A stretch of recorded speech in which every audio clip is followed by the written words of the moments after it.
What if you could skip Dubai's traffic completely, lift straight up off a rooftop, and land across the city in under 10 minutes, while everyone else sits in gridlock below you? This isn't a concept render or a company promise anymore.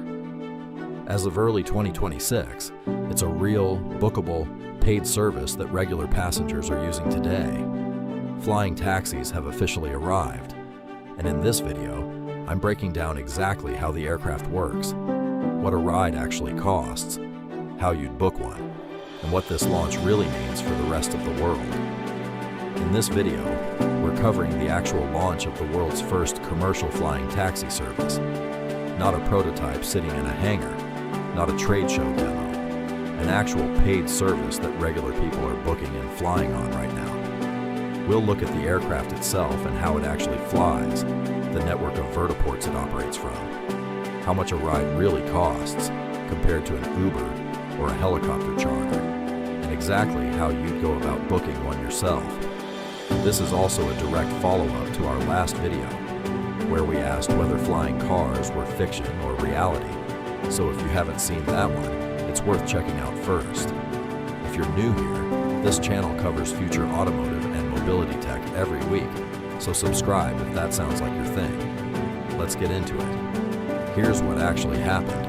In February 2026, Dubai became the first city in the world to launch a commercial electric air taxi service in partnership with Joby Aviation and Dubai's Roads and Transport Authority. This wasn't a small private trial for investors or journalists. It was a full public launch, with real paying passengers flying real rides between real locations across the city. Years of preparation led to this single moment, including tens of thousands of miles of test flights carried out in the United States, followed by a dedicated testing program in Dubai's own hot, dusty desert conditions, before the aircraft was ever cleared to carry a paying passenger. For a technology that's been promised and repeatedly delayed since at least the 1950s, this is genuinely the first time it has happened at a real commercial, public scale, with a working regulatory framework behind it.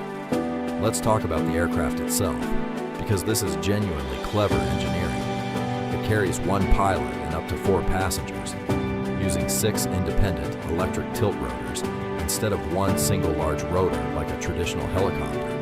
That distributed design means that if any one rotor were to fail mid-flight, the remaining 5 can safely compensate and bring the aircraft down under control, a major built-in safety advantage that helicopters simply don't have.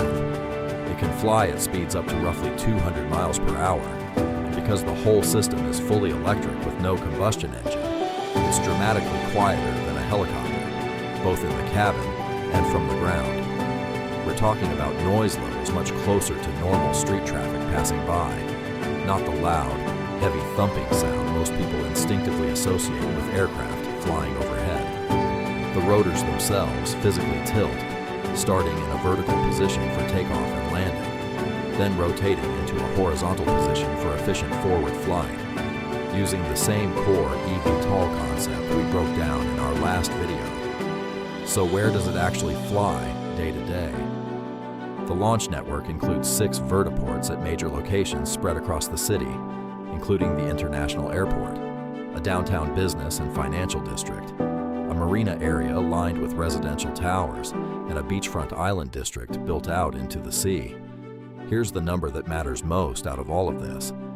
A trip that normally takes about 45 minutes by car during heavy traffic can now be completed in roughly 4 to 15 minutes by air, depending on which exact route you're flying.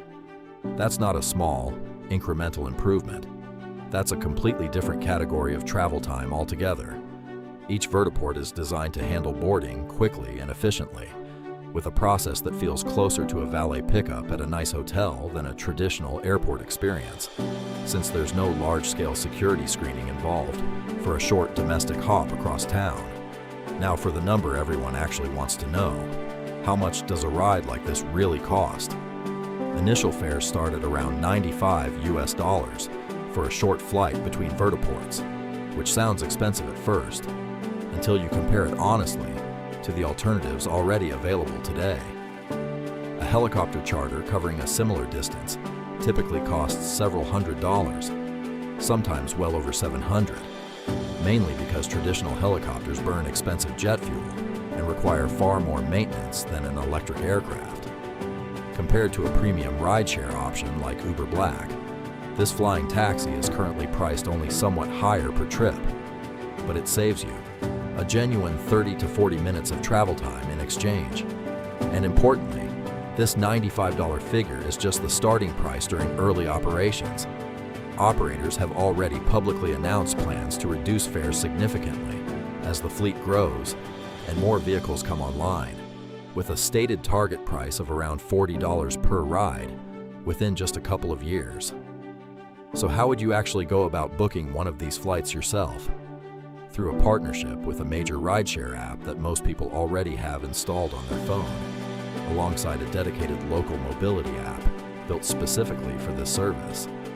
You select your route just like you would requesting a regular ride, choose an available flight time, and simply head to your nearest vertiport a little before departure.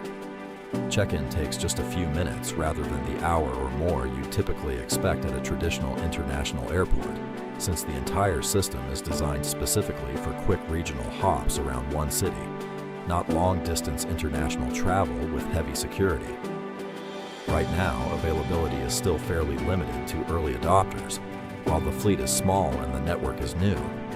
But the operators have been very clear publicly that this is meant to eventually scale into a routine, everyday transportation option for millions of residents, not a one-time novelty experience for tourists. And honestly, this is only the very beginning of the plan. The operators have already publicly announced a fairly detailed expansion roadmap, several more vertiports opening later this year alone, a fleet that's expected to grow to around 50 aircraft within roughly the next year, and a longer-term target of somewhere around 200 aircraft within just a few years of the initial launch. There are even early, cautious plans to eventually test fully autonomous flights with no human pilot on board at all, similar to what we've already seen happen with a different company's aircraft in parts of China. If this expansion actually happens on schedule, flying taxis could realistically shift from a rare, expensive novelty experience into a genuinely normal part of daily commuting for millions of people in this one city alone. And other major cities around the world, some with even worse traffic congestion, are already watching this launch extremely closely to decide if they should be next in line. So why does any of this actually matter beyond just one city in the Middle East? Because for literally decades, flying cars were always described as being about 10 years away, no matter what year it actually was. It became almost a running joke among people who followed this industry closely. This is genuinely the first time that specific promise has actually been kept at real commercial scale, with real paying passengers handing over real money for a real ticket. It fundamentally changes the entire conversation from, will this ever actually happen, to simply, how fast will this now spread to other places? Cities with similarly severe traffic congestion problems around the world are watching this launch extremely closely, and several have already quietly begun early.